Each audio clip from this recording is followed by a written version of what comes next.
வணக்கம் மக்களே.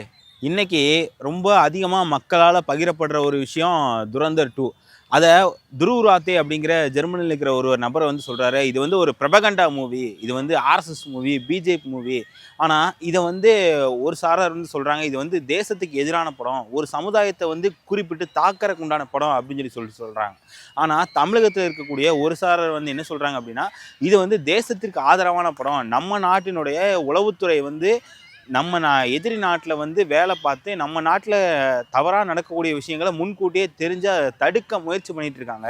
இந்த பண மதிப்பிழப்பு விஷயம் கூட அப்படி தானே நடந்துச்சு. இதெல்லாம் இந்த பண மதிப்பிழப்பை வச்சு மோடி கவர்மெண்ட்டை வந்து நிறைய பேர் நிறையா விதமாக சொல்லியிருந்தாங்க, நிறையா விதமாக திட்டியிருந்தாங்க.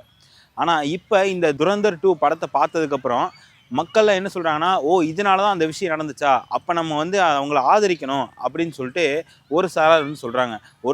ஒரு பக்கம் பார்த்தா ஒரு சமுதாயத்துக்கு எதிரான படம்னு சொல்கிறாங்க, ஒரு சாரார் வந்து இது தேசத்துக்கு ஆதரவான படம்னு சொல்கிறாங்க. ஆனால் இந்த துருவ் ராத்தே அப்படிங்கிற மாதிரி ஆளுங்கள்லாம் வந்து தேசத்தை பிளவு பண்ணணும், மத ஒற்றுமை இல்லாமல் பண்ணணும் அப்படிங்கிற நோக்கத்தோட இந்த மாதிரி விஷயங்களை செஞ்சிட்ருக்காங்க. மக்கள் இதை வந்து ஆதரிக்க வேணாம். இந்த துரந்தர் 2 படத்தை எல்லாரும் போய் பாருங்கள், தேசத்திற்கு ஆதரவான படம்.